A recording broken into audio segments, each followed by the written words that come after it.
Hello and welcome to another episode of Bonsai Stuff Podcast. It's me, Scott Martin from Bonsai Matsu here in sunny Melbourne, Australia, Victoria. Hope you're enjoying this time of year wherever you are.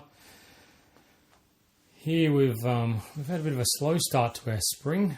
It's now end of October, start of November, and to be honest, it's been quite a cool start for the last month with things sort of getting started then stopping, and then lately we've had a bit of a burst, a bit of a run, and now we're looking like we've got day after day into the low to mid 30s, which is nice. Warm nights coming on too, so a lot of our ficus and figs are starting to kick off and produce some new growth, which is nice. Everything's well and truly awake, and to be honest, it's hard to sleep at night with the sound of the trees growing. It's all happening pretty fast, which means if your scissors aren't sharp and ready to go now, then you might miss the boat. That growth can take off quite quickly. I was saying on the weekend that to a group of people that one of the downsides to fertilising your trees is that you've got a lot of growth to deal with, and that's definitely where we're at the moment. It seems to be if there's one branch, there's 10, and they're sort of growing at a rapid rate of knots. So if you've got a developed tree, then you've got to be on it. You're a refined tree, you've got to think about it a little bit differently. So I thought today's podcast would focus on spring and really what I focus on when it comes to spring being successful for me with bonsai. And I want to go through a list of 6 sort of steps that I follow. I was working on some trees, and I had a class coming up, and I had to go through and explain things. I thought, well, how do I put pen to paper and explain exactly what I'm doing? And that's what I've done. So I thought I'd just share that with you guys as well. Okay, so for me to tick off that spring has been a success means that I need to take a step in the right direction. And what that is depends. Depends on the tree, depends on the stage of its development, depends on a lot of things. But my steps that I go through, the very first thing, so step number 1 for steps to success in spring, step number 1 is a health assessment of your tree. Is the tree healthy? Before you do anything, before you think about wiring, before you think about fertilising, before you think about absolutely anything to do with that tree, have a look at it and assess, is the tree healthy enough? Because if the tree's health isn't where it should be, then you need to stop and you need to make that your primary focus, and that's it, nothing else. Don't think about developing branches, don't think about taper, don't think about anything. Don't think about leaf size, needle size, ramification, whatever it is. Think about the health of the tree and how you can improve that tree's health. So some of the things that you can look at, obviously spring's here, so we've got some new growth coming. Is the growth shot out, like shot away from the tree? Is the growth vigorous and healthy, and does it look a beautiful colour, or is it a little bit limp? Is maybe only 1 or 2 leaves come out and then the tree's stopped? That's really, a good indicator that something's not right. If the tree doesn't have the built-up reserves or the strength to have a good flush of growth when spring first starts, then you may find that it pushes out a little bit, but then stops. So any work that you do to that tree that, let's say, for instance, there's minor breakage or damage or whatever it is, the tree might not have the strength there to help repair, to mend. Or if you cut things off, we'll have the strength to grow again. So the health assessment is first and foremost and should be number 1 on the list. Okay, so then on to number 2. Before you put a pair of scissors on any part of that tree, before you cut anything off, before you wire and shape anything, ask yourself a simple question. Is the tree in either A, development, or B, refinement, or C, development and refinement? All right, so I'll go through those bit by bit. So tree and development, that's easy. So you've got a tree that is maybe needing branching structure, it might need taper, it might need a sacrifice branch, whatever it is. It's a tree that's being developed, so it's still growing. It's not ready for the refinement, the ramification stage. It's not ready to start having a lot of heavy pruning work done on it. You'll then prune that very differently. If you're growing branches on a tree, on a young tree, then as soon as you put scissors to a branch, it stops growing, which means it stops thickening. Now, as we work up our tree, going from the bottom, the base of the tree, up the tree, the lower branches should be thicker than the top trees. So by pruning a lower branch to try and develop branching structure before it's thickened to its adequate thickness to be in proportion with the tree, to make it look realistic, to make it feel like it's a proper tree, pruning it too early means that branch isn't going to get any thicker. So also on the flip of it, if you've got a branch at the apex of the tree that you allow to grow without being checked, without being pruned, that will get thick quite quickly. Obviously, the apex is normally the strongest part of the tree. So by allowing it to freely grow at the apex means that's going to thicken quite quickly. And if you've got branches down low that are thin and you've got branches at the apex that are quite thick, then you're going to be in the reverse position of where you'd like to be. So that's where we get to the trees in refinement. So you've developed the trunk's got beautiful taper, primary branches are there, secondary branches are there, you're onto the tertiary branches now. Just try and give us that nice thickening of the twiggy growth that we want on our bonsai as they develop and as they start to mature. That means that you've got to be on them almost every day. So as you've got, for instance, a Japanese maple, as it's growing and it's in the refinement stage, as soon as that growth starts to pop its little head out, you need to be out there pruning it away. I use nice, sharp, very fine pointed little tweezers to take out the new growth as soon as it pops out, because I don't want that internode getting longer. I don't want the branches getting longer and getting stronger and getting thicker. I want them to stay exactly where they are.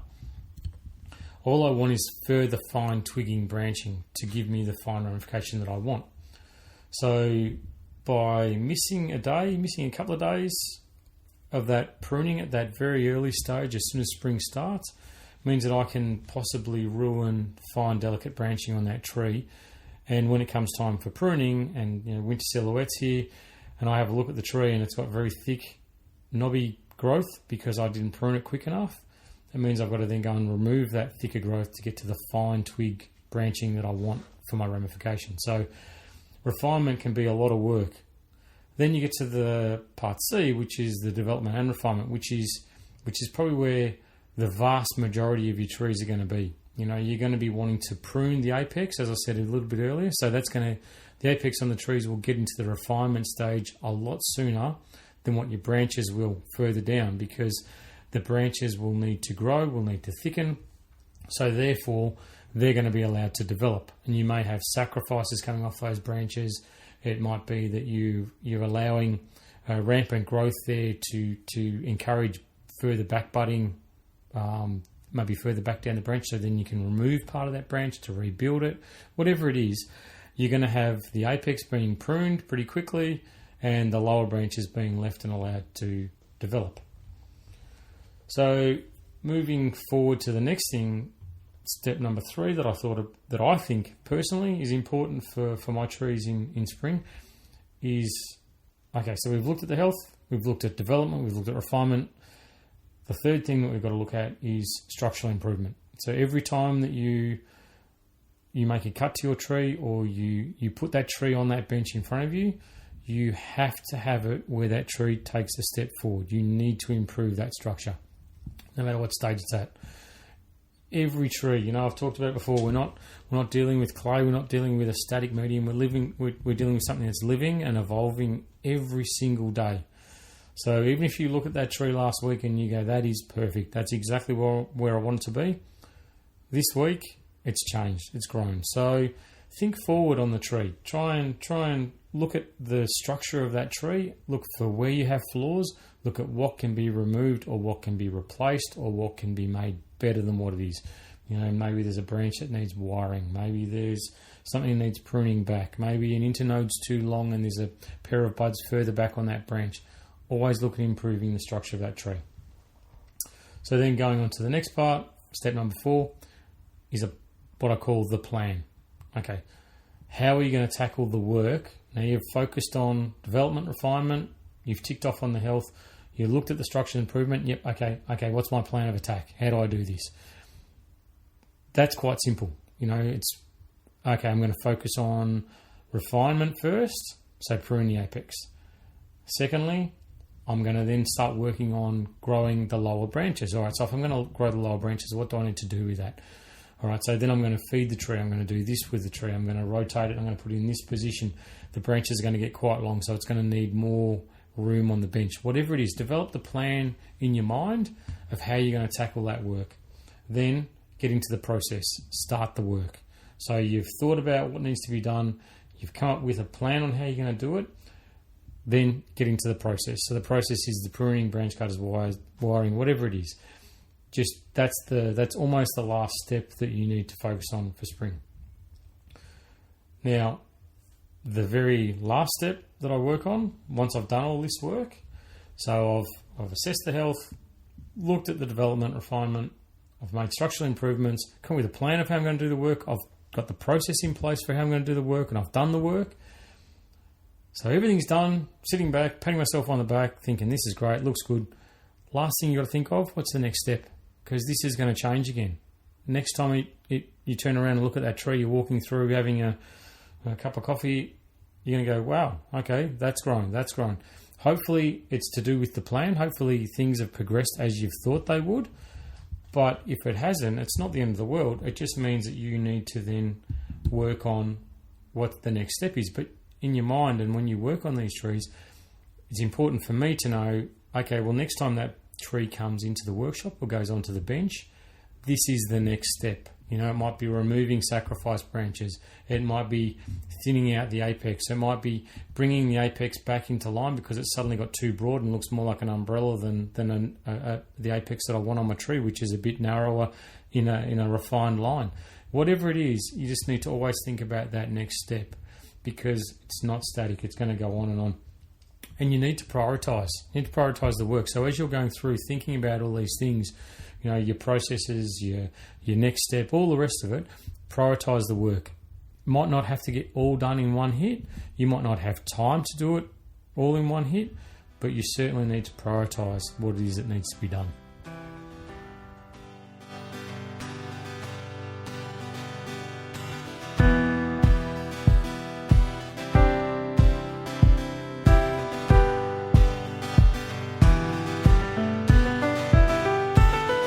I spent my youth dropping coins in a wishing well. Alright, I just want to paint a picture for you. It's about 9:10 on a Wednesday night. I'm standing in my workshop. I've set up for the podcast. I've got branches cut on the ground all around me. I've got some soil on the ground from where I've been repotting some Australian natives. Things are a bit messy in the workshop. Tools are all over the place. It's like organised chaos. But I tell you, bonsai life is good life. It's such an enjoyable thing doing bonsai, and it's still nice to get a kick out of it. Almost every tree that I work on, it doesn't matter if it's my tree or customers or whatever it is, I still get a buzz. Whether it's a young tree or it's an old developed tree that I've been working on for years and years. I still get that same feeling of gratitude and enjoyment. I'm grateful to be in the position I am where I can work on my bonsai. And I think that it's important that when you do work on your bonsai that you commit yourself to them. What I mean by that is if spring is here and there's a lot of growth and we talk about pruning and management of the growth. And there's lots to do with fertilising and bugs and, pest and disease, and there's all these things to do. But when you do get time to put a tree on your bench and you sit down with your scissors, don't rush it. If you don't have the time to do it, then leave it. Come back another time. Bonsai is not a chore. Bonsai is not something where you need to allocate time in your schedule to work on it.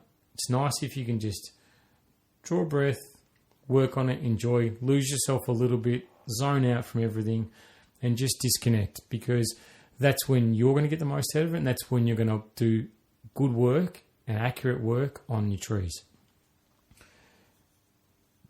Bonsai, I feel that bonsai is really important in your life. You know, it's been instance recently where someone in the bonsai world passed away, and it's very sad. Like, it's very, very, very sad, and it's even sadder for those immediately involved. But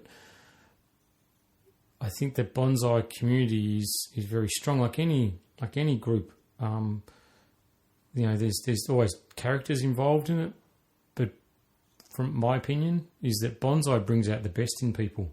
It doesn't bring out a nasty, competitive or destructive edge to people. It brings out the best in people, and it seems that people like to share information and share stories, and when someone needs arms wrapped around them, the bonsai community seems to do that from far and wide, and it's nice to know, but it's also reassuring being part of that bonsai community to know that, you know, things fall over for whatever reason. Hopefully there's someone there with a hand out to say, hey, can I help? Because you know, it's what I like to do, and I know that there's reciprocation there from a wider community. So, you know, the podcast is amazing me. Like, it really does. It amazes me every single time I get an email or a message from someone saying, you know, I'm from Iran, I'm from Argentina, I'm from wherever, I'm from just down the road from where you are. It's very nice, very enjoyable, and I love to know how the world is connected in such a positive vein. It's easy in this time to focus on negatives, but it's so lovely to have something positive that we all share that's common. And it's like I said, bonsai life is good life, and you don't need to be a professional working in it 24/7.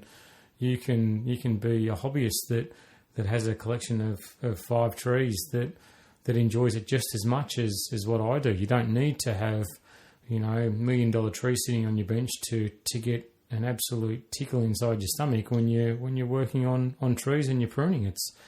That's been proven to me time and time again. It's great. You know, the bonsai connection around the world is far and wide, and it's very good, very enjoyable. Now, this is the 11th podcast, I think, that I've put together. And the way I feel now, it certainly won't be the last.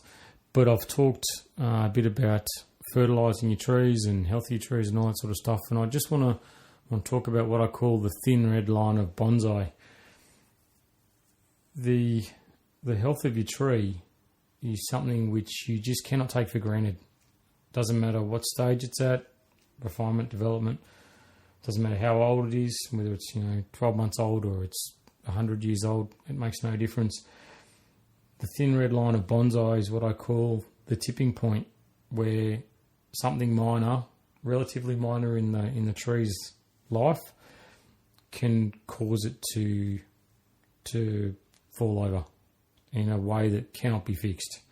And that is the worst thing that anyone that enjoys bonsai can ever experience, is when you have a tree that's in your care, that's your responsibility, that has suddenly gone to the other side because, being blunt, it's something that you haven't done. It's easy to put your finger put your finger of blame onto, you know, it's a 40-degree day, it's, you know, I couldn't water my trees, I was at work, or whatever it is. But thin red line of bonsai is very simply the last straw, the straw that breaks the camel's back before the tree says, that's it, I've had enough. So with that in mind, we're in a really good time of year now to repair the ghosts of winter past. You know, mistakes you've made, as I said last podcast, they all get wiped clean when spring comes around, which is lovely. So use that time now to build, start a basis. No matter where your tree's at in its development or its health, it can always get better. So look at your feeding regime, look at the positioning of your trees, look at the watering of your trees, ensure they're getting enough air circulation. If you didn't repot them when you should have repotted them in July, August gone by, then you need to make plans now before we get into the really hot weather, the consistently hot, dry weather that we get in Melbourne, to make sure that your tree is going to survive that period. Not repotting the trees when they should have been repotted is one of the major causes for issues with your bonsai, because they will not be able to absorb water as efficiently. The root ball will become almost repellent of water, and you need to really make sure that you take steps now to help the tree get through that phase. My approach is to take a chopstick or a Phillips head screwdriver, something like that, gently put it into the root ball near the core, and gently lever that left and right, and backwards and forwards, just to open up the root ball just a little bit without disturbing the entire mass of the roots. That allows water to get in there, allows air to get in there, it gives the roots some space to grow, and allows them to possibly get through, limp across the line until you can repot at the correct time next year. I personally don't recommend repotting at the wrong time of year, because if you've got a tree that's on this thin red line that I've talked about, then repotting it could be the thing that tips it over the edge. And it's really something you need to have in the back of your mind, that if you do have a tree that is not well, that isn't healthy, when you do your spring assessment and you suddenly go, that doesn't look good, and you can tell when a tree's not good, you can look at it and go, yeah, that's not right, then you need to stop and come up with a plan of how to fix that, how to improve the tree's health. So another thing that I've come together with lately is a concept that I call the Australian Bonsai Crew. That's all of us, anyone in Australia, worldwide too, but really for us in Australia, the Australian Bonsai Crew, it's a connection that we all have. You don't need a special tattoo to be part of this club. You don't need a special tree. You don't need to be part of a special club. It's just us.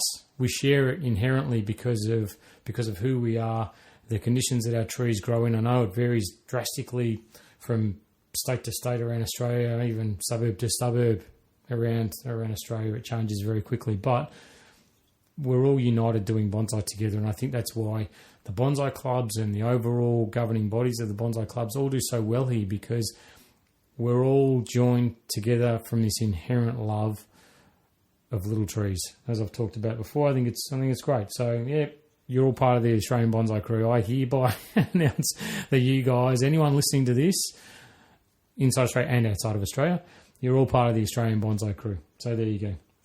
All right, so until next time, keep your scissors sharp, keep your wiring neat, focus on what you do, take into consideration the health of your trees, enjoy spring. It only comes around once a year. While it's here, enjoy it. Enjoy the lovely colour.